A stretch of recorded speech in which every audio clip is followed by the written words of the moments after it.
This video is sponsored by Full Reptile Collective, brought to you by Dan Hardy. Head over to their website at fullreptile.co.uk where you can find anything from training gear, t-shirts, hoodies, all the way to coffee. For an exclusive 10% off, use Dan Said So at checkout. Make sure to also check out their YouTube channel for some of the best MMA content out there, bar my own. Let's get back to the video. Okay guys, middleweight fight this week happening is Chris Curtis versus Rodolfo Viera. The Action Man is back, and he's coming off two very impressive wins over Phil Hawes and Brendan Allen. Legitimate win over Brendan Allen there as well, not just a short notice necessarily, like it was against Phil Hawes. Cancelled fight against Duplessis, which is gutting because that would have been an excellent fight. Yeah. But he is taking on the Jiu Jitsu whiz in Rodolfo Viera, who has looked lackluster, has gas problems, but did get the choke finish over Dustin Stoltzfus last time out. So let's talk about Chris Curtis, as he's one of your favorites. Yes. And his move to middleweight is being super successful right now. Yeah. Yeah. I mean, I think it solved a lot of the problems that we saw in PFL, which is maybe where a lot of people were familiar with Curtis. You know, I mean, he's also been in ex-MMA. He's been in CES. He's been all over the place. I mean, PFL, mind you, he went 0-3. He went 1-3. Sorry. His win was over Andre Fiallo. Ground and pound in the third round. Pressure in the third round. Again, he's the action man. Rodolfo Viera is not the action man. Rodolfo Viera is the 3-minute man, the 2-minute against an oversized welterweight fighting at 185 in Stoltzfus, who has less grappling credentials than Rodolfo, and his stand-up is fine, but nothing special. That's where you can see Rodolfo kind of show a little more of his capability to make it to a 50-minute decision. MMA is all about matchups. Chris Curtis is, I think, one of the worst matchups in this division for Rodolfo Viera. High heart, high pace, good cardio, good striker, hard to submit, hard to take down, highly experienced. These are all huge, huge factors for me. I've watched every single one of Chris Curtis's fights. Everybody can call me a Chris Curtis homer. I am a Chris Curtis homer, and it's paying very well so far with his UFC run. And I do a betting, go from a betting perspective to see him at -155, -160. Absolutely a steal of a price on him.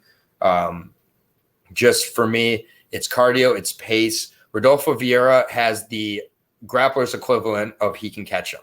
He can submit anybody. Rodolfo Viera can submit anybody at 185, including Israel Adesanya, if he gets it to where now, he's not going to do that in MMA most likely, but if he somehow was able to get to that perfect position, he can submit anybody, including Chris Curtis, who's never been submitted. Very hard guy to finish. We've seen Chris Curtis controlled into wrestling at times. It's been Ray Cooper. Yeah. Ray Cooper, and then Ray Cooper put him away with the hooks in the second round after kind of draining him.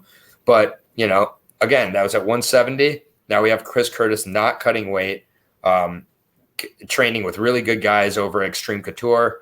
I see him with Sean Strickland and many others. He's staying very sharp.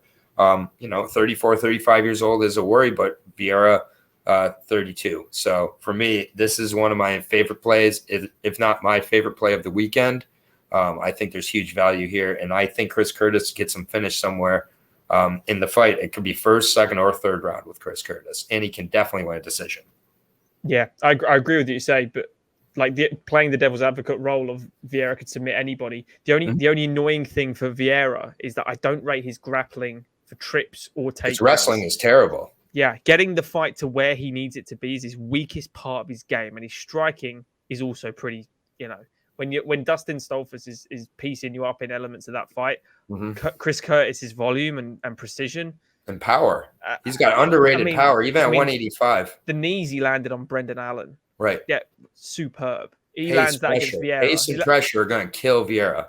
Yeah, those clinch work against the cage, that is Rodolfo Viera. He's going to be grabbing him against the cage and shooting for his life because I don't think it will exhaust him. What's the most exhausting element of MMA? Exactly. That was my next thing for you. Would you reckon it's just going to drain his life force completely? And yeah, clearly is. So you've got Chris Curtis going first, second, or third, but definitely finishing him. I would say with this price, you don't even have to do that. It's such a good price on him. He could win a decision, yeah, but I think he finishes him, yes. I would say somewhere inside 3, he finishes him. Yeah, I think it's a great bet as well. It's a But really from a good non-betting matchup for perspective, Chris. I just think Chris Curtis beats him everywhere. Other than just a straight jiu-jitsu match, I don't think Chris Curtis loses in any element. Yeah, I think Phil Hawes versus Viera would be an interesting fight. Yeah, so you gasses first. Yeah, I mean, but it's like I rate both of Chris Curtis's wins prior to this as higher level than Viera as well. Yeah, the 8-1 being a bit suspect. Mhm. Yeah, perfect. Good.